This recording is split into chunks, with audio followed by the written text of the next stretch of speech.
आज की चर्चा का विषय है कुंडली में हम कारक कैसे देखें, मारक कैसे देखें, अशुभ ग्रह कैसे देखें, शुभ ग्रह कैसे देखें और अकारक ग्रह कैसे देखें। तो कारक, मारक, अशुभ, शुभ और अकारक, इन सबको देखने के लिए ये वीडियो बनाया गया है। पूरी कोशिश करूंगा कि ये सारी बात डिटेल में बताऊं और हर लगन के लिए अलग अलग भी बताऊं, जिससे आपका कोई प्रश्न ना रहे। फिर भी आप जब देखेंगे तो आपको पता चलेगा भी मेरे प्रयास कितने सफल रहे। तो मैं सारी की सारी लगनों पर डिटेल में बताऊंगा और लास्ट में से समराइज करके भी एक टेबल दिखाऊंगा। तो आप पूरा वीडियो जरूर ध्यान से देखिए, ये विषय आपको जरूर समझ में आएगा। मेष लगन पे इस बात को समझने की कोशिश करते हैं।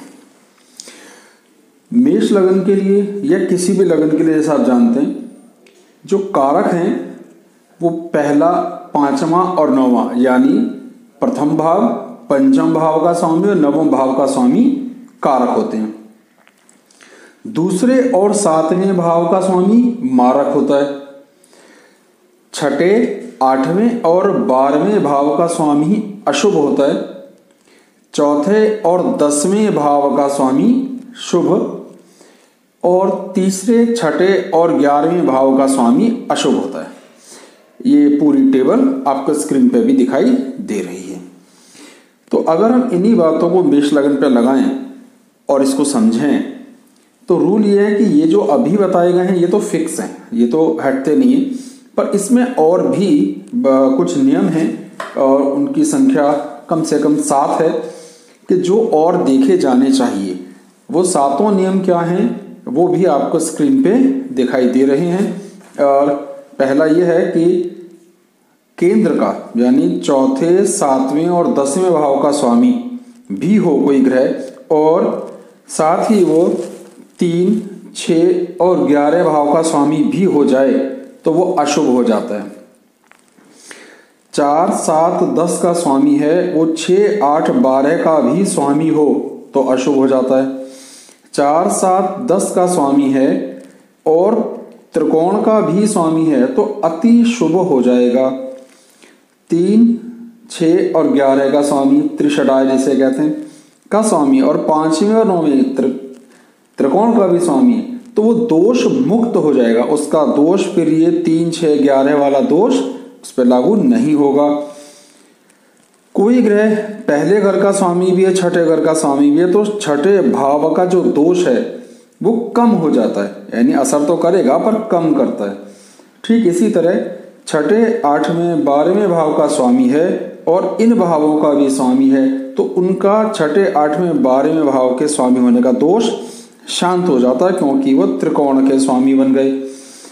इसी तरह लग्न का और अष्टम भाव का स्वामी कोई ग्रह एक साथ हो, जैसे मेष लगन में आएगा, तो इसमें भी अष्टम भाव का स्वामी होने का दोष शांत हो जाता है, तो उसे हम लोग फिर दोषपूर्ण लेके नहीं चलते। ये बात अभी थोड़ी कंफ्यूजिंग लग रही होगी, लेकिन जब मैं बहुत डिटेल में सारी हर लगन पर आपको बताता जाऊंगा, बिल्कुल मुश्किल नहीं होगा, बल्कि आपको सीखने रटने की जरूरत भी नहीं पड़ेगी। तो मेष लगन से शुरू करते हैं, ठीक है। अब मेष लगन की स्थिति क्या है कि जो सूर्य है वो पंचम भाव का स्वामी है और 5वें भाव का स्वामी होने के कारण वो कारक हो जाता है। तो इसलिए ये शुभ है। तो सूर्य यहां पर कारक है, ये अच्छी स्थिति हो गई। तो सूर्य की स्थिति आपको क्लियर हो गई मेष में। सारे मेष लगन वालों के लिए यही कॉमन फिक्स है एकदम। अगर हम चंद्र पे ध्यान देते हैं तो चंद्र चौथे भाव का स्वामी है, इस हिसाब से उसे शुभ होना चाहिए। पर रूल ये कहता है कि कोई ग्रह केंद्र का स्वामी भी हो और शुभ ग्रह भी हो तो वो अपनी शुभता खो देता है। इस हिसाब से चंद्र तटस्थ ग्रह, यानी न्यूट्रल इफेक्ट देने वाला हो जाएगा, न ज्यादा शुभ न ज्यादा अशुभ। अब मंगल की बात करते हैं। इस कुंडली में मंगल इस भाव यानी लग्न का और अष्टम भाव का स्वामी है। अब जैसा कि आप देख पा रहे हैं, नियम नंबर 7 ये कहता है कि कोई ग्रह लग्न का स्वामी भी हो, अष्टम का स्वामी भी हो, तो उसका अष्टम भाव के स्वामी होने का दोष शांत हो जाता है और वो कारक ग्रह बन जाता है। तो ये भी कारक ग्रह बन गया, जैसे ये भी कारक है। अब बात करते हैं मंगल के बाद बुध की बात करते हैं। बुध यहाँ पर इस भाव का स्वामी है और इस भाव का स्वामी है। अब ये भाव कौन सा है? 3, 6, 11 में भी आ गया और 6, 8, 12 में भी आ गया। आप ये बात समझ पाए? तो वो 3, 6, 11 त्रिषडाय और अशुभ 6, 8, 12 दोनों का स्वामी एक साथ बनकर आ गया। तो ऐसी स्थिति में ये अत्यधिक दोषपूर्ण है, ये अकारक है। तो क्योंकि हमने अकारक में क्या समझा था कि जो तीसरे का, छठे का, 11वें का स्वामी है, तो बुध अकारक यहाँ पर हो गया। कैसे हुआ वो मैंने आपको बताया कि तीसरे का भी स्वामी, छठे का भी स्वामी, तो जो ग्रह 3, 6, 11 के स्वामी होंगे वो अकारक हो जाते हैं और छठे, 8वें, 12वें के तो शुभ अशुभ, तो अशुभ भी है और अकारक भी है। मेष लगन के लिए ये स्थिति बेकार हो गई। अब गुरु पे ध्यान देते हैं। गुरु 9वें भाव का स्वामी भी है और 12वें का भी। आप देख पा रहे हैं 9 और 12, ये रहा 9 और 12 का स्वामी गुरु, तो इन दोनों का वो स्वामी एक साथ है। तो इससे जो स्पष्ट हुआ वो ये, जो हमारा नियम ये कहता है कि कोई ग्रह अगर एक साथ इन दोनों का स्वामी हो, ठीक है, किसका? 5वें का और 9वें का, लेकिन ये नियम नंबर 6 है। आप देखिए, लेकिन वो साथ में छठे, 8वें, 12वें का भी स्वामी हो तो उसका दोष शांत हो जाता है। तो गुरु यहाँ पर कारक हो गया। अच्छा, हमने कारक कैसे भी देखना था कि जो पहले 5वें और 9वें घर के हैं वो कारक हैं, पर गुरु क्योंकि 12वें घर का भी स्वामी है, जो त्रिकेश कहे जाते हैं, बुरे कहे जाते हैं, पर क्यों वो दोष शांत हुआ? क्योंकि इसका स्वामी होने के कारण ये दोष शांत मान लिया जाता है। ये भी एक नियम है। अब हम शुक्र की बात करते हैं। अब शुक्र जो हम जानते हैं वो ये है कि मारक ग्रह कौन सा होता है? दूसरा और 7वां। तो मेष लगन वालों के लिए ये अत्यधिक मारक हो गया क्योंकि दोनों ही एक ही ग्रह आ जाते हैं। अब शनि की बात करते हैं। शनि की स्थिति यह है कि शनि केंद्र का यानी दशम भाव का जो शुभ माना जाता है और 3, 6, 11 त्रिषडाय जो अशुभ माना जाता है का एक साथ स्वामी है। तो केंद्र का स्वामी और पाप ग्रह है, क्योंकि ये पापी ग्रह है तो ये शुभ हुआ, ठीक है, पर त्रिषडाय का स्वामी हुआ तो ये थोड़ा सा अशुभ हो गया। तो ऐसी स्थिति में अगर हम ध्यान से देखेंगे तो शनि यहाँ अकारक ही गिना जाएगा क्योंकि वो इस भाव का स्वामी भी हो गया। तो जो हमारा नियम ये कहता है कि केंद्र का स्वामी हो और 3, 6, 11 का, जो सबसे पहला नियम है, अगर आप ध्यान दे पाएंगे, 3, 6, 11 का स्वामी है और 4, 7, 10 का स्वामी है, पहला ही नियम है ये, तो वो अकारक हो गया ए के। तो एक लाइन में अगर हम ध्यान से समझ जाएं जिससे आसानी होगी, सूर्य 5वें भाव का स्वामी है इसलिए कारक है, चंद्र केंद्र का स्वामी है पर शुभ ग्रह, और शुभ ग्रह होने के कारण केंद्र का स्वामी न्यूट्रल इफेक्ट करेगा, यानी वो न्यूट्रल। उसके बाद इसे तटस्थ भी कहते हैं वो, पर हिंदी में मैंने ना बोल के इंग्लिश में बोल दिया, ठीक है सर। बुध क्योंकि 3, 6, 11 का स्वामी जो अशुभ ग्रह है इसलिए वो अकारक हो गया। इसके बाद अगर हम बुध के बाद लेते हैं गुरु, तो वो क्योंकि त्रिकोण का स्वामी है इसलिए उसका 6, 8, 12 के स्वामी होने का दोष शांत हो जाता है, तो वो कारक में गिना जाएगा। शुक्र डबल मार्केश है, इस घर से भी इस घर से भी, दोनों घरों से मार्केश होने के कारण प्रबल मार्केश हुआ। शनि केंद्र का स्वामी अशुभ ग्रह होने के कारण तो ठीक था, पर 3, 6, 11 का स्वामी भी हुआ जो हमारा रूल नंबर 1 है, तो ये अकारक हो गया। ये मेष लगन की यहाँ पे बात पूरी हो जाती है। अब वृषभ लगन के लिए इन्हीं सभी बातों को समझते हैं। पहला ग्रह हम सूर्य ले लेते हैं। सूर्य यहाँ पर 4थे भाव का स्वामी है। क्रूर ग्रह केंद्र का स्वामी हो और क्रूर ग्रह हो तो उसकी क्रूरता या उसकी अशुभता कम हो जाती है और वो सफल हो जाता है। तो वृषभ लगन वालों के लिए ये कारक है। अब आप कह सकते हैं कि जो पहले नियम की बात थी कि पहला और ये, यही एक विशेष बात थी कि जब आप डिटेल में जानेंगे तो थोड़ी थोड़ी परिस्थितियां बदलती हैं, एकदम फिक्स रूल नहीं है, उसको समझिए तो सारी बात समझ में आएगी। तो क्योंकि अब ये शुभ ग्रह है, अब शुभ कैसे हुआ? केंद्र का स्वामी हो अशुभ ग्रह हो तो उसकी अशुभता घट जाती है, तो वो शुभ हो गया। इसलिए आप इसे शुभ कहिए या कारक, मैंने जो आपके लिए अच्छा है तो मेरे हिसाब से ये कारक कहा गया। ओके, अब चंद्रमा की बात करते हैं। चंद्र 3रे भाव का स्वामी। अब जो 3, 6 और 11 भाव के स्वामी होंगे वो अशुभ ग्रह गिने जाएंगे, यानी उनको हम लोग अकारक कहते हैं। इस हिसाब से चंद्रमा यहाँ पर अकारक हो गया। ये बात आपको समझ आई, क्योंकि चंद्रमा तीसरे, छठे और 11वें भाव का स्वामी है, इस भाव का स्वामी है, और ये अकारक है, जैसा आप लिस्ट में देख पा रहे हैं। ठीक है। अच्छा, इसके बाद आती है मंगल की बारी। मंगल यहाँ केंद्र का स्वामी भी है और 12वें भाव का स्वामी भी है। केंद्र का स्वामी होने से उसमें शुभता आई, क्योंकि पापी ग्रह है और केंद्र में है, इसलिए वो थोड़ा शुभ हुआ। लेकिन 12वें भाव का स्वामी होने से वो अशुभ हुआ, तो उसकी शुभता और अशुभता बराबर है। तो मंगल यहाँ न्यूट्रल इफेक्ट देने वाला हो जाता है, ना अधिक शुभ ना अधिक अशुभ, यानी वो मिला जुला सा असर कर सकता है। इसके बाद हम बात करते हैं बुध की। अगर हम बुध पे ध्यान देंगे तो बुध दूसरे और 5वें भाव का स्वामी है। 5वें भाव के जो स्वामी है वो शुभ ग्रह होते हैं, और इस घर से वो मार्केश भी हो जाता है।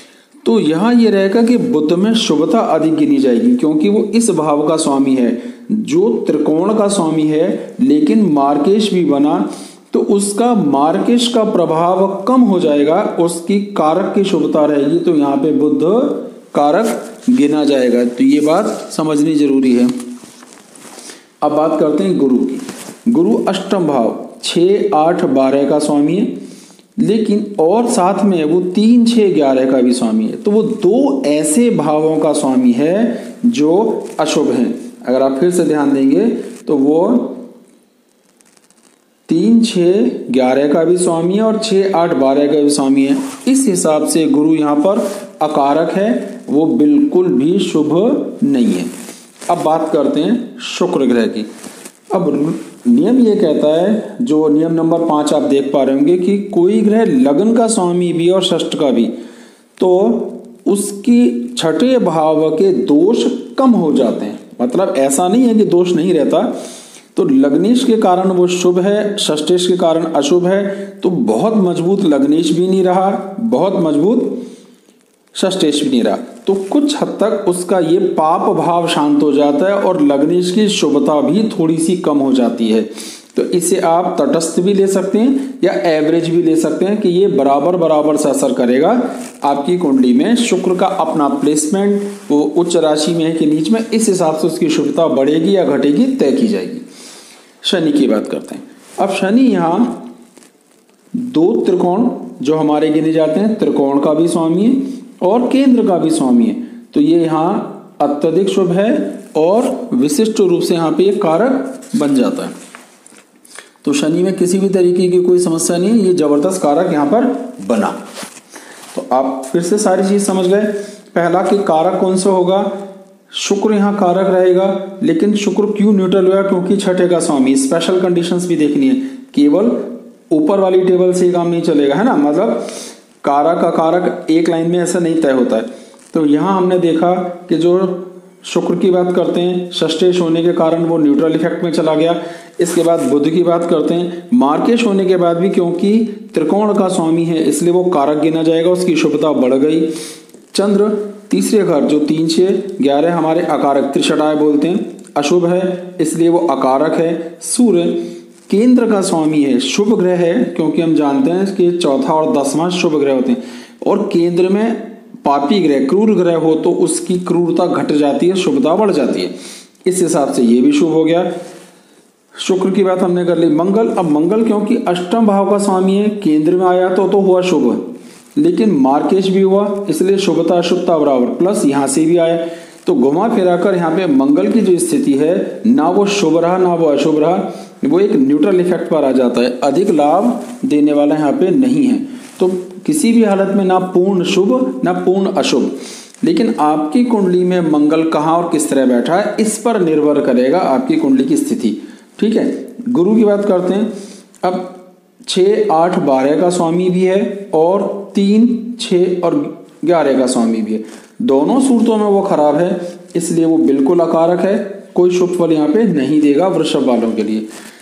शनि की स्थिति, वो त्रिकोण का स्वामी भी है और केंद्र का स्वामी भी है, तो अत्यधिक शुभ है। तो शुक्र जो वृषभ लगन वाले हैं उनके लिए शनि अत्यधिक शुभ कारक ग्रह बन जाता है। ठीक है। मिथुन लगन में सूर्य की स्थिति तीसरे भाव की। अब हम जानते हैं 3, 6, 11 के स्वामी हमारे लिए शुभ नहीं होते, इसलिए ये पूर्ण रूप से अकारक है, कोई इसमें कोई डाउट वाली बात नहीं। चंद्र इस भाव का स्वामी है, पर आमतौर पर चंद्र या दूसरे भाव का जो मार्केश है वो बड़ा हल्का होता है, वो तटस्थ यानी एक सेपरेट एक न्यूट्रल की भूमिका के हिसाब से चलता है, उसे हल्का या लाइट मार्केश समझा जाता है। तो चंद्र को यहाँ पर हम एवरेज पर छोड़ रहे हैं, मींस कि मार्केश होने के बाद भी वो बड़ा सौम्य ग्रह, अगर कुंडली में पापी ग्रहों के साथ है तो मार्केश होगा, शुभ ग्रहों के साथ है तो मार्केश नहीं होगा। मंगल की बात करते हैं तो यहाँ पर जो मंगल की स्थिति है वो छठे घर का स्वामी है और 11वें घर का, यानी 3, 6, 11 के हिसाब से, 6, 8, 12 के हिसाब से, दोनों तरीकों से पूर्ण रूप से अकारक ग्रह है। ठीक है। अच्छा, अब बुध की बात करते हैं। लग्नेश हमेशा शुभ होता है, इसलिए बुध पूर्ण रूप से कारक है। बृहस्पति 2 केंद्रों का स्वामी है, केंद्र अधिपति दोष लगने के कारण उसकी शुभता कम हो गई, और 2 और 12 का स्वामी, 2 और 7 का स्वामी होने के कारण वो पूर्ण रूप से मार्केश बन गया, इसलिए ये अकारक ग्रह होगा। शुक्र की बात करते हैं। अब शुक्र क्या है कि इस भाव का स्वामी है। अगर कोई भी ग्रह 5वें और 9वें का स्वामी हो और 6ठे, 8वें, 12वें का भी हो तो वो इस भाव की पाप प्रभावों को कम कर देता है, क्योंकि ये अति शुभ होते हैं, इसलिए शुक्र यहाँ पे कारक होगा। अब शनि की बात करते हैं तो अष्टम भाव का स्वामी होने के कारण शनि एक बुरा ग्रह, लेकिन नवम भाव का स्वामी होने के कारण वो अतीव शुभ है। ऐसी स्थिति में वो 6, 8, 12 के प्रभाव को कम कर देगा और शुभ ग्रह बनेगा, तो कारक हो जाएगा। कर्क लगन के लिए बात करते हैं। कर्क लगन में जो सूर्य की स्थिति है वो 2 घरों से, अगर हम देखें इन दोनों हाउसेस को, ये हमारे मार्केश होते हैं, तो यहाँ ये कंफर्म मार्क है, इसलिए ये अकारक ग्रह काउंट किया जाएगा। चंद्र लगन के स्वामी है और लग्नेश हमेशा शुभ होता है, तो कर्क लगन के लिए चंद्र कारक ग्रह हैं। मंगल त्रिकोण के भी स्वामी हैं और केंद्र के भी स्वामी, अतीव शुभ ग्रह हैं, कारक हैं। बुध की स्थिति क्या है कि वो 3, 6, 11 का भी स्वामी है, 6, 8, 12 का भी स्वामी है, इसलिए पूर्ण रूप से अकारक होगा। गुरु की स्थिति क्या है कि वो भाग्य के स्थान यानी 9वें घर का स्वामी है, इस हिसाब से कारक है, और 6ठे का स्वामी इस हिसाब से अकारक है, लेकिन क्योंकि उसकी शुभता अधिक है, इस भाव का स्वामी होने के कारण उसने इस भाव की अशुभता को कम कर दिया, इसलिए गुरु भी कारक है। शुक्र, अब शुक्र की स्थिति क्या है, वो चौथे घर का स्वामी, इसलिए शुभ है, पर इस भाव का स्वामी होने के कारण क्या हुआ कि उसमें अशुभता आई, ये भाव अकारक है, 3, 6, 11। केंद्र में कोई ग्रह अगर शुभ होता है तो उसकी शुभता कम हो जाती है, इस हिसाब से भी शुक्र यहाँ अकारक हुआ। शनि प्रबल अकारक है, क्योंकि वो अष्टम भाव का स्वामी 6, 8, 12 के हिसाब से भी है और मार्केश भी है, तो शनि यहाँ कंफर्म अकारक ग्रह गिना जाएगा। सिंह लगन पे इन्हीं सभी बातों को समझते हैं। सूर्य यहाँ लग्न का स्वामी है और लग्न 1, 5 और 9 यानी हमारे कारक हैं। पहला कौन सा कारक होता है आप देख रहे हैं लिस्ट में, एक ये, तो 100% कारक है, कोई डाउट है ही नहीं इसमें। 99% केस में लग्न हमेशा ही कारक होता है। इसके बाद चंद्र की बात करते हैं तो चंद्र 12वें भाव का स्वामी है। 6ठे, 8वें, 12वें भाव के स्वामी अशुभ होते हैं, पर इसमें अशुभता के हिसाब से अगर देखा जाए तो 12वें भाव का स्वामी सबसे कम अशुभ होता है। अब क्योंकि चंद्र की शुभता या अशुभता थोड़ा बहुत इस पर भी निर्भर करेगी कि उसका प्लेसमेंट कैसा है, अच्छा है तो अच्छा, बुरा है तो बुरा प्रभाव उसका आएगा। तो चंद्र सिंह लगन वालों के लिए न्यूट्रल इफेक्ट करता है। ठीक है। इसके बाद आती है मंगल की बारी। मंगल केंद्र का भी स्वामी है और त्रिकोण इनका भी स्वामी है, तो अत्यधिक कारक हो गया, क्योंकि और ये राजयोग का भी नियम होता है। तो ये सिंह लगन वालों के लिए मंगल जबरदस्त कारक है। मंगल के बाद आती है बुध की बारी। अब बुध की स्थिति क्या है कि इस भाव और इस भाव के स्वामियों को हम क्या कहते हैं, मारक कहते हैं, जो मृत्यु देने में सक्षम है, बुरे। और 3, 6 और 11 इन 2 घर के स्वामियों को हम कहते हैं कि अशुभ होते हैं। तो ये अकारक है एक तरह से। अब वो मारक भी है और अकारक भी है, इसलिए बुध का on the whole effect negative आएगा। तो ये अकारक ग्रह सिंह लगन वालों के लिए हमेशा होगा। गुरु की बात करते हैं। अब गुरु एक त्रिकोण का स्वामी भी है और 6ठे, 8वें, 12वें का भी स्वामी है। तो अब हम जानते हैं कि अगर 6ठे, 8वें, 12वें भाव का स्वामी हो तो इस भाव का 6ठे, 8वें, 12वें का स्वामी भी हो। ये रहा है ना, ये देखिए मीन 12 नंबर गुरु और 9 नंबर का भी स्वामी गुरु। तो इसका स्वामी होने के कारण शुभ, इसका स्वामी होने के कारण अशुभ। पर नियम नंबर 6 क्या कहता है, ऐसी स्थिति में इसकी अशुभता कम हो जाती है और ये न्यूट्रल हो जाता है। तो इस वजह से गुरु यहाँ पर कुछ हद तक सामान्य, तटस्थ या अकारक के बराबर ही असर करेगा। यहाँ पे एक विशेष चीज समझने की है कि क्योंकि उसके लिए जो शुभता वाला भाव है वो घटा, तो ये भाव भी कम हुआ। दोष शांत होने के कारण ये भाव भी थोड़ा कमजोर पड़ा। तो बहुत अधिक यहाँ पे शुभ लाभ ये नहीं दे पाता।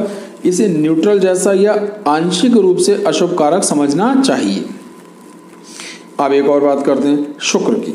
शुक्र इस घर का तीसरा घर क्या होता है हमारा, अकारक। 3, 6 और 11 ये अकारक होते हैं और 10वां भाव हमारे लिए शुभ ग्रह होता है। पर शुभ ग्रह का केंद्र में होने के कारण उसकी शुभता कम हो जाती है। तो एक तो इसकी शुभता यहाँ कम है, दूसरा वो 3, 6, 11 का स्वामी होने के कारण अकारक भी, इसलिए शुक्र भी सिंह लगन वालों के लिए अकारक भाव रखता है। अब बात आती है शनि की।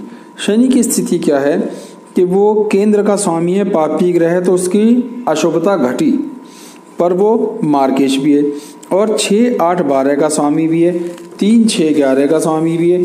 तो हर तरीके से खराब हुआ, इसलिए वो अकारक। तो सिंह लगन वालों के लिए सूर्य की स्थिति कारक की आती है, चंद्र न्यूट्रल इफेक्ट करेगा, मंगल कारक, बुध अकारक, गुरु सामान्य अकारक यानी न्यूट्रल जैसा इफेक्ट। उसके प्लेसमेंट पर निर्भर करेगा। गुरु का प्लेसमेंट अगर कुंडली में अच्छा है तो फिर वो कारक के बराबर आ जाएगा, लेकिन यहाँ पर क्योंकि अष्टमेश होने के कारण वो अकारक है। शुक्र अकारक, शनि अकारक। तो सिंह लगन वालों के लिए 4 ग्रह तो अकारक हैं, 2 कारक, चंद्र न्यूट्रल। कन्या लगन पे देखते हैं। कन्या लगन के लिए सूर्य की स्थिति पे ध्यान देंगे तो वो 6ठे, 8वें, 12वें भाव का स्वामी है। पर क्योंकि 12वें भाव का स्वामी बहुत कम बुरा होता है, बुराई में उसकी स्थिति कमजोर है, इसलिए उसे तटस्थ काउंट करते हैं। ठीक है, एक तो ये स्थिति आती। चंद्र की बात करते हैं तो चंद्र तीसरे, 6ठे और 11वें भाव का स्वामी है। अब इस हिसाब से यहाँ चंद्र अकारक ग्रह बन जाता है, क्योंकि 3, 6, 11 हमारे लिए अकारक हैं। तो ये स्थिति चंद्र अकारक हो गया। ओके, चंद्र के बाद आती है मंगल की बारी। अगर हम ध्यान देंगे तो मंगल अष्टम भाव का स्वामी है और ये रहा, और इस भाव का स्वामी है। तो 6ठे, 8वें, 12वें के हिसाब से भी बुरा है, 3, 6, 11 के हिसाब से भी बुरा है। तो दोनों सूरतों में मंगल जो इन 2 भावों का स्वामी है बुरा है, अशुभ है, तो अकारक हुआ। बुध की बात करते हैं। बुध लगन का स्वामी है और जो लगन का स्वामी है हमारे लिए कारक होता है।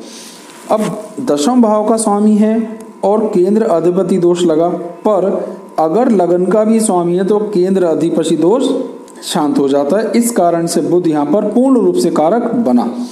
गुरु की बात करते हैं। अब गुरु की स्थिति क्या है कि गुरु इस भाव का स्वामी है, इस भाव का, 2 केंद्रों का स्वामी बना। 2 केंद्रों का स्वामी होने से केंद्र अधिपति दोष लगा। इस दोष के कारण उसकी शुभता कम हो गई। अब क्योंकि वो मार्केश भी है तो मार्केश होने का प्रभाव अधिक आएगा, इसलिए कन्या लगन वालों के लिए इसे मार्केश गिना जाएगा, ना कि शुभ। मैंने बताया कि क्यों, क्योंकि गुरु की शुभता यहाँ कम हो गई, तो ये अकारक हो गया। शुक्र की बात करते हैं। अब शुक्र इस भाव और इस भाव का स्वामी है। ये भाव क्या है, हमारे लिए कारक है। पहला, 5वां और 9वां हमारे कारक होते हैं। दूसरा हमारे लिए मार्केश है। पर रूल ये कहता है कि कोई ग्रह अगर हमारे लिए मारक है लेकिन वो त्रिकोण का स्वामी है तो उसकी शुभता इतनी बढ़ जाती है कि वो इस अशुभता को शांत कर देता है। तो इस हिसाब से हमारे लिए शुक्र यहाँ पर कारक गिना जाएगा, इसकी ये अशुभता या मार्क वाला दोष शांत मान लिया जाएगा। शनि की बात करते हैं। शनि पंचम का स्वामी है और छठे घर का भी स्वामी है। अब क्योंकि शनि पांचवें का और दोनों का स्वामी है, इस भाव में होने के कारण वो शुभ है, कारक है, पर यहाँ से वो अत्यधिक बुरा है। अब छठा घर बहुत बुरा क्यों गिना जाता है? क्योंकि वो 3, 6, 11 में भी आता है और 6, 8, 12 में भी आता है। तो कुछ हद तक यहाँ पे शनि की शुभता इसके डबल खराब होने के कारण या तो वो शनि को हम अकारक के हिसाब से लें थोड़ा, या न्यूट्रल। तो कुछ हद तक ये न्यूट्रल हो गया कि जितनी इसकी शुभता थी उतनी ही इसकी यहाँ पे पापत्व बना, इस कारण से ये न्यूट्रल इफेक्ट पे आ जाएगा। तुला लगन पे सभी ग्रहों को समझने का प्रयास करते हैं। सूर्य की बात करते हैं तो सूर्य 11वें भाव का स्वामी है। 5 नंबर पे सूर्य होता है और 11वां भाव है ना। तो क्या हुआ कि हमारे लिए 3, 6 और 11 जो भाव हैं वो अकारक हैं, इसलिए सूर्य यहाँ बिल्कुल सीधा सीधे अकारक हो गया। चंद्र शुभ ग्रह गिना जाएगा क्योंकि वो केंद्र का स्वामी है, चौथे और 10वें का। पर शुभ ग्रह जब केंद्र में होता है तो वो अपनी शुभता को खो देता है, उसकी शुभता घट जाती है। इस हिसाब से चंद्र भी यहाँ अकारक हो गया, यह शुभ लाभ नहीं मिलेगा। मंगल 2 और 7 दोनों का एक साथ स्वामी है, प्रबल मार्केश है, भयंकर मार्केश। तो पूर्ण रूप से मार्केश होगा क्योंकि 2 और 7 हमारे लिए मार्केश होते हैं, मारक भाव होते हैं। इसके बाद बुध की बात करते हैं। अब बुध एक त्रिकोण का और एक 12वें घर का स्वामी है, क्योंकि 12वें भाव का जो स्वामी है वो उतनी बुरी स्थिति नहीं है। और अगर हम यही चीज़ समझने के लिए देखें हमारा रूल नंबर 6, तो ये कहता है कि जो इन दोनों घरों का स्वामी हो लेकिन 12वें का भी हो तो उसका इफेक्ट कम हो जाता है और वो इस भाव के सुख को बढ़ाता है। बुध यहाँ पर पूर्ण रूप से कारक है, त्रिकोण होने के कारण ये दोष उसका शांत हो गया। इसके बाद बात आती है गुरु की। अब गुरु 3, 6, 11 के हिसाब से तो तीसरे का भी छठे का भी पूर्ण रूप से अकारक है, यहाँ किसी रूप में उसमें कोई शुभता नहीं। शुक्र की बात करते हैं। लगन का स्वामी भी है, अष्टम का स्वामी भी है। अब लगन से वो कारक है, अष्टम से बुरा। पर अगर आप रूल नंबर 7 पे ध्यान देंगे कि कोई ग्रह लगन का भी स्वामी हो, 8वें का भी, तो अष्टम भाव का दोष शांत हो जाता है, तो शुक्र यहाँ कारक हुआ। अब शनि की बात करते हैं तो वो केंद्र का स्वामी भी है और त्रिकोण का स्वामी भी, अति शुभ, बहुत अच्छा। तो पूर्ण रूप से यहाँ पे वो कारक वाला काम करेगा। वृश्चिक लगन पे आप देखते हैं तो सूर्य की स्थिति क्या है।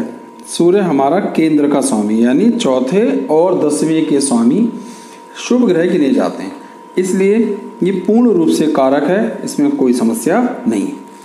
चंद्र, क्योंकि हम जानते हैं पहला, 5वां और 9वें भाव जो कि हमारे लग्न और त्रिकोण है वो शुभ होते हैं, इसमें कोई डाउट नहीं है, ये पूरी तरीके से कारक है, शुभ है। अब बात आती है मंगल की। मंगल लग्न का स्वामी भी है, छठे का भी स्वामी है।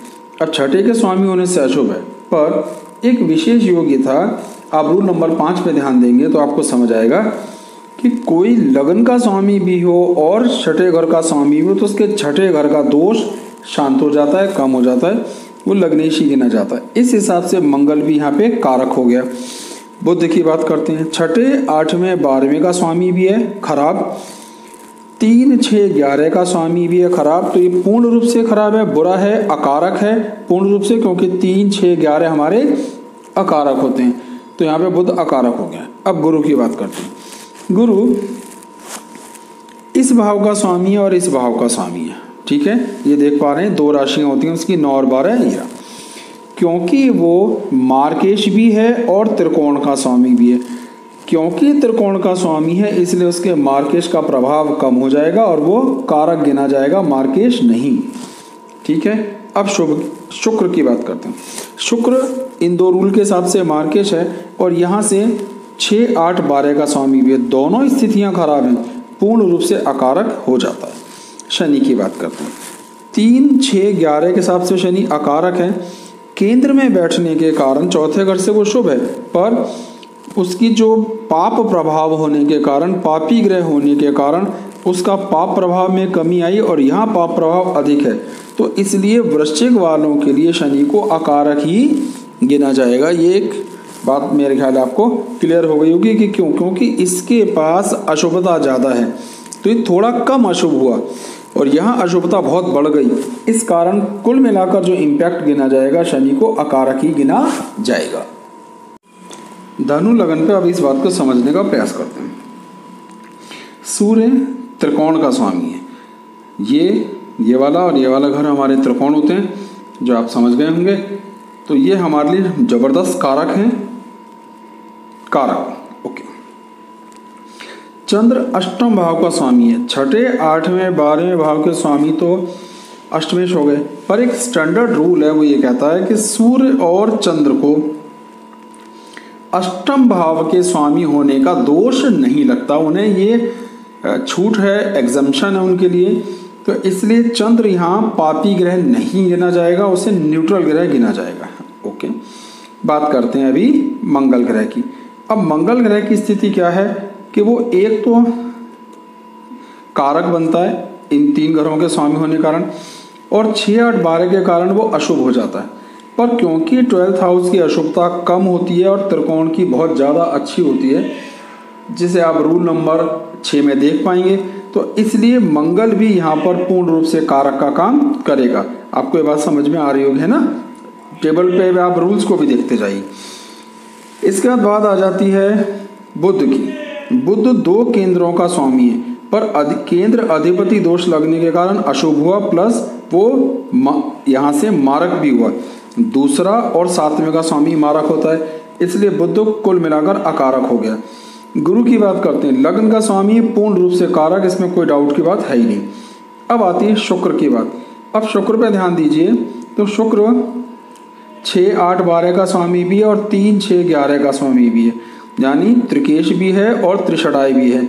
ऐसी सूरत में ये शुभ नहीं है, अकारक। शनि की बात करते हैं तो मार्केश भी है और 3, 6, 11 का स्वामी भी है, तीसरा, छठा, 11वां। तो पूर्ण रूप से ये भी हमारे लिए अकारक होगा। तो धनु वालों के लिए सब कैसे देखना है आपकी चीज क्लियर हो गई होगी। मकर लगन पे इन्हीं सभी बातों को समझते हैं। अब मकर लगन के लिए सूर्य को देखते हैं। तो सूर्य यहाँ अष्टम भाव का स्वामी है, पर सूर्य और चंद्र के लिए ये विशेष छूट है कि उन्हें अष्टमेश नहीं माना जाता, या अष्टमेश का दोष नहीं माना जाता उन पर, इसलिए इसे न्यूट्रल ले लेते हैं, यानी न कारक है न अकारक है। अपने प्लेसमेंट के हिसाब से वो अपना प्रभाव देगा। चंद्र की बात करते हैं तो चंद्र यहाँ कंफर्म रूप से मार्केश है, क्योंकि दूसरे और 7वें भाव का जो भी स्वामी होता है वो मार्केश है, पूर्ण रूप से अकारक। अब मंगल की बात करते हैं तो मंगल एक इस भाव का स्वामी है, एक इस भाव का स्वामी। अब देखिए 3, 6 और 11वें भाव का स्वामी होने से वो बुरा हुआ और यहाँ से उसमें शुभता आई, पर ये जो शुभता है वो इतनी आई नहीं, क्योंकि वो केंद्र का स्वामी है, तो उसके पाप प्रभाव थोड़े घटे, पर यहाँ से पाप प्रभाव ज़्यादा बढ़ गए। इस कारण मंगल को एक्चुअली अकारक ही गिना जाएगा। अब बात आती है बुध की। बुध की स्थिति पे ध्यान देंगे तो एक छठे भाव का स्वामी है और एक इस भाव का स्वामी है। अब हो ये रहा है कि त्रिकोण का स्वामी होने के कारण तो वो शुभ है, लेकिन छठे भाव के स्वामी होने के कारण उसकी अशुभता अधिक है। क्यों? क्योंकि 6, 8, 12 में भी आता है और 3, 6, 11 में भी आता है। तो इसलिए बुध यहाँ पर बुध सामान्य रूप से अकारक है, मतलब अगर उसका प्लेसमेंट कुंडली में अच्छा होगा और सब चीज़ें होंगी तो उतना अकारक नहीं रहेगा, पर यहाँ पर अकारक और न्यूट्रल के आसपास इसको गिना जाएगा। जितनी अशुभता उतनी शुभता, बात बराबर बराबर हो गई। गुरु की बात करते हैं तो गुरु इस भाव का स्वामी है जो 3, 6, 11 और 6, 8, 12 पूरी तरीके से अकारक हो गया। शुक्र केंद्र का भी स्वामी है, त्रिकोण का भी स्वामी है, बहुत शुभ, पूर्ण रूप से कारक। शनि लग्नेश है, इस कारण से वो कारक गिना जाएगा, मार्केश नहीं गिना जाएगा। क्यों? क्योंकि बेशक वो मार्केश है, पर केंद्र, लग्न और त्रिकोण दोनों होने से अतीव शुभ हुआ, इसलिए शनि मकर लगन वालों के लिए पूर्ण रूप से कारक होगा। कुंभ लगन पर अब इन सभी बातों को समझने का प्रयास करते हैं। यहाँ पर सूर्य मार्केश है, पर केंद्र का स्वामी होने के कारण और अशुभ ग्रह जब केंद्र में बैठता है तो उसकी शुभता बढ़ जाती है। तो इसे एक विशेष यहाँ पर योग प्राप्त है कि इसे यहाँ कारक गिना जाता है। ये कितने अलग एकदम कमाल की बात आपको पता चली कि मार्केश होने के बाद भी कुंभ लगन के लिए, क्योंकि वो केंद्र का स्वामी है और उसकी केंद्र का स्वामी अपना पाप प्रभाव कम कर देता है। यानी कोई पापी ग्रह अगर केंद्रों का स्वामी हो तो उसके पाप प्रभाव में कमी आ जाती है, इससे वो शुभ हो जाता है, अधिक शुभ हो जाता है। इस कारण से यहाँ पर सूर्य को कारक गिना जाएगा, ये एक फाइनल आंसर है। चंद्र की बात करते हैं, छठे घर का स्वामी होने से बिना किसी डाउट के अकारक है। मंगल की बात करते हैं तो मंगल की बात देखिए, अब इस भाव का स्वामी इस भाव का, यहाँ दोनों भाव जो होते हैं शुभ गिने जाते हैं, पर ये अकारक गिना जाता है क्योंकि अकारक का भाव मजबूत है, इस भाव का उतना मजबूत नहीं है। पापी ग्रह होने के कारण उसका पाप प्रभाव घटा, लेकिन यहाँ से उसका पाप प्रभाव बहुत बड़ा, इसलिए मंगल फाइनल आंसर में अकारक गिना जाएगा। बुध त्रिकोण का स्वामी भी और अष्टम का, अब त्रिकोण का स्वामी हो और 6, 8, 12 का स्वामी हो तो वो अष्टमेश होने का प्रभाव कम कर देता है। इसका मतलब वो अष्टमेश का असर तो नहीं करेगा पर पंचमेश का प्रभाव भी न्यूट्रल कर देता है, तो इसीलिए इसे सामान्य अकारक या न्यूट्रल जैसा। अब बुध के प्लेसमेंट पर निर्भर करेगा कि उसकी स्थिति आपकी कुंडली के हिसाब से कैसे गिनी जाएगी, तो इसे सामान्य अकारक समझ लीजिए या लगभग न्यूट्रल समझ लीजिए। गुरु की बात करते हैं, गुरु इस घर का स्वामी इस घर का स्वामी, यहाँ ये मार्केश हुआ, इन दोनों घर मार्केश होते हैं और 3, 6, 11 के हिसाब से वो शुभ नहीं हुआ तो पूर्ण रूप से यहाँ पे वो अकारक गिना जाएगा। शुक्र की बात करते हैं तो वो केंद्रों का भी स्वामी है, त्रिकोण का भी स्वामी, अतीव शुभ पूर्ण रूप से कारक गिना जाएगा। और शनि लग्नेश होने के कारण कारक है। अब इस घर से 6, 8, 12 में, लेकिन 12वें घर का जो दूषित प्रभाव है वो ना के बराबर होता है और एक नियम ये कहता है कि लग्नेश आमतौर पर अपनी शुभता मैक्सिमम, कुंडली में सबसे अधिक शुभ भाव लगन का ही होता है, तो इस हिसाब से कारक हो गया। तो कुंभ लगन की सारी बात यहाँ पे आ जाती है। मीन लगन पर इन बातों को समझते हैं। सूर्य छठे भाव का स्वामी है और छठे, 8वें, 12वें भाव का स्वामी अकारक होता है, हमारे लिए बुरा है और वो जिसे त्रिकेश कहते हैं, 3 भाव 6, 8 बुरे अशुभ भाव, इसलिए वो हमारे लिए अकारक गिना जाएगा। चंद्र की बात करते हैं, त्रिकोण का स्वामी है और त्रिकोण हमारे लिए अतीव शुभ होते हैं और ये वैसे भी कारक होते हैं, जो लग्न त्रिकोण दोनों कारक, पूर्ण रूप से कारक, पूर्ण शुभ, बहुत बढ़िया। मंगल की बात करते हैं, अब ये भाव जो है वो कम प्रभावी होता है, तटस्थ रखता है, अपनी प्लेसमेंट पर डिपेंड करता है और त्रिकोण का स्वामी होने के कारण यह शुभता बढ़ गई। तो क्योंकि शुभता अधिक बढ़ी और मार्केश होने का योग हल्का पड़ गया, इसलिए मंगल को यहाँ कारक गिना जाएगा। ये बात आपको क्लियर हुई? त्रिकोण का स्वामी होने के कारण उसकी शुभता मैक्सिमम हुई और दूसरे भाव के और 7वें भाव के मार्केश होने का प्रभाव घटा, तो इसलिए ऑन दी होल ये कारक गिना जाएगा। बुध की बात करते हैं, वो 2 केंद्रों का स्वामी, दोनों केंद्र, एक ही ग्रह जब 2 केंद्र का स्वामी होता है तो उसे केंद्र अधिपति दोष कहते हैं। ऐसी सूरत में वो अपनी शुभता खो देता है एक, इसलिए वो इस भाव से शुभ नहीं रहा, ये भाव उसका मार्केश रहा, इसलिए पूर्ण रूप से अकारक। गुरु की बात करते हैं, लगन का स्वामी और दशम भाव, लगन से भी वो शुभ हो गया और दशम भाव से शुभ, पूर्ण रूप से कारक। शुक्र की बात करते हैं, अगर आप शुक्र पे ध्यान देंगे तो शुक्र इस भाव का स्वामी जो 3, 6, 11 में आता है और इस भाव का स्वामी जो 6, 8, 12 में आता है, हर तरीके से अशुभ है, पूर्ण रूप से अकारक। शनि की बात करते हैं, 3, 6, 11 में आता है, 6, 8, 12 में आता है, बिल्कुल अशुभ यानी अकारक। तो मीन लगन के लिए ग्रहों को कैसे देखना है, उसके नियम क्या हैं, जो मैंने बराबर कोशिश की, आप देख पा रहे होंगे। तो ये विषय आपको कैसा लगा, इसके संबंध में अगर आप अपना कोई विचार रखना चाहें तो रख सकते हैं। मैं एक और डिटेल्ड कुंडली अभी आपको दिखा देता हूँ, एक पूरा टेबल बना के, जिससे कि अगर आप अलग अलग कुंडलियों को ना देखना चाहें उस टेबल से सीधा भी देख सकते हैं। तो अभी आपको टेबल दिखाता हूँ। जो 12 लग्नों पर अलग अलग बात की, अगर आप डिटेल में समझना चाहते हैं तो अब आप उसे देख ही लेंगे, लेकिन अगर आप सीधे सीधे इतनी मेहनत नहीं करना चाहें तो मैंने एक ये टेबल बना ली है। इस टेबल में कारक, अकारक और तटस्थ ग्रह एक साथ दिखा दिए। तो ये लग्न है मेष। तो मेष लग्न के लिए सूर्य, मंगल और गुरु ये कारक होते हैं। बुध, शुक्र और शनि अकारक होते हैं और चंद्र यहाँ तटस्थ रहता है, यानी वो न्यूट्रल वाली भूमिका निभाता है, ज़्यादा ना अच्छा ना बुरा। वृषभ लग्न की बात करते हैं तो सूर्य, बुध और शनि कारक हैं उनके लिए, चंद्र और गुरु अकारक हैं, शुक्र और मंगल कुछ हद तक तटस्थ हैं। शुक्र की थोड़ी शुभता अधिक होती है अगर प्लेसमेंट ठीक हो, क्योंकि वो लगन का स्वामी भी है, इसलिए इसमें माइनर डाउट भी संभव है। और कुछ बुक्स में ऐसा है, कुछ बुक्स में इसको शुभ लिया है, तो आप इसे न्यूट्रल लेंगे, अपने प्लेसमेंट के हिसाब से इसको समझ लीजिए। मिथुन लगन की बात करते हैं। मिथुन लगन के लिए बुध, शुक्र और शनि उनके लिए कारक हैं, सूर्य, मंगल और गुरु अकारक, चंद्र न्यूट्रल भूमिका यहाँ पर रखेगा। सिंह की बात करते हैं तो सूर्य और मंगल, अगर आप ध्यान देंगे सूर्य और मंगल उसके लिए कारक हैं, बुध, शुक्र, शनि और गुरु ये जो हैं अकारक, चंद्र न्यूट्रल। बुध के लिए, कन्या लगन के लिए बुध और शुक्र कारक हैं और चंद्र, मंगल, गुरु अकारक हैं, सूर्य और शनि यहाँ पे न्यूट्रल इफेक्ट रखते हैं।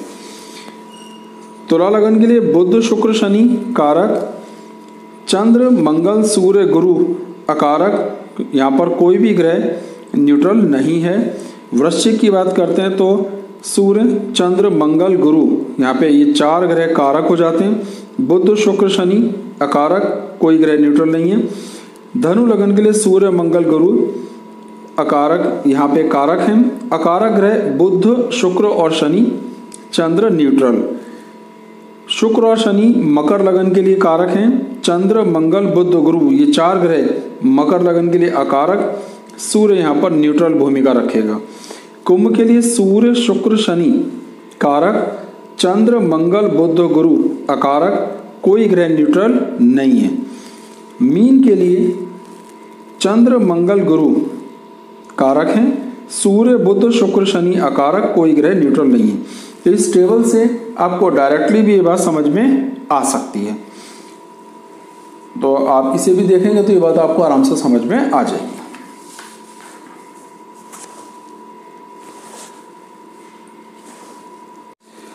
अगर आप अपनी जन्म कुंडली दिखाने के लिए संपर्क करना चाहें तो कर सकते हैं। इसके लिए व्हाट्सएप नंबर है 9582113929, इस पे व्हाट्सएप कर सकते हैं और जो भी आगे की कार्रवाई है वो आपको बता दी जाएगी। इस वीडियो को शेयर कीजिए, लाइक कीजिए, सब्सक्राइब कीजिए। बहुत बहुत धन्यवाद। नमस्कार।